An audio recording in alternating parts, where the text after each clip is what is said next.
5.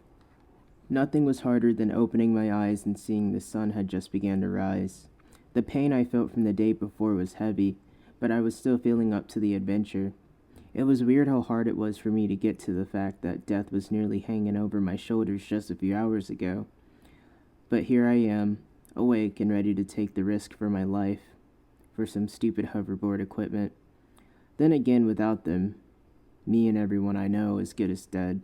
I called the shop ahead of time to tell them I was making plans to head out, but no one responded, so I left a message and gathered my weapons. Then after, I got some food and water for the trip and left out the gate on what was left of my board.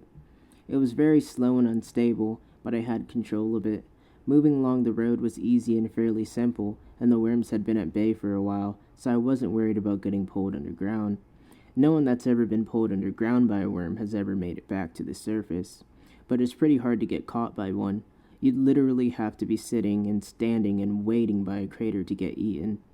But something tells me that they're starting to figure that out. About an hour passed and I was still moving towards the R ward. I had seen a few patrols out, but they hadn't bothered me. There were also a few scavengers out and about, but I don't really like to talk to strangers these days. Usually an easy trade or a short conversation will run you some type of bad luck. And considering that if I get the chance for a good score on anyone these days, I most definitely backstab you in a blink. But it's not my moral or nature to do so to anyone, because generally bad luck will follow you, and bad luck is the last thing I need right now. The only thing on my mind right now is how I'm going to sneak around the patrol checkpoints. It used to be that they used to just check your ID and let you through, but that's not the case anymore. Now they're ordered to detain us and make us slave under their law, so it's best to stay away from them. Also, they're most definitely likely to get their hands on my weapons. It's an easy trade for food and supply back at their base camp.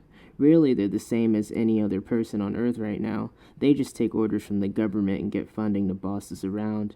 I'll also admit the weapons and armored vehicles keep the animals at bay and the evil scavengers scared to strike against the common people, who are just trying to wait out the new evolution. There are even all sorts of new creatures and evolved from fungus and mushrooms and all sorts of things, crawling around and absorbing anything in their path just to become about anything other than what they are. Still traveling up the road, I started seeing signs for a checkpoint coming up, so I did what almost got me killed yesterday and I dipped through the woods. The checkpoint was at the bridge, which lines across a large lake. My only option is to hover across the water and try not to get spotted by anyone, which should be pretty easy. Flying as fast as I could and near missing trees, I saw a group of guards that noticed me fly by, but didn't do anything. It wasn't usual for patrols to be in the woods, and I thought about turning back, but I was already reaching the edge of the water. Also, I wasn't sure how much more my board could take.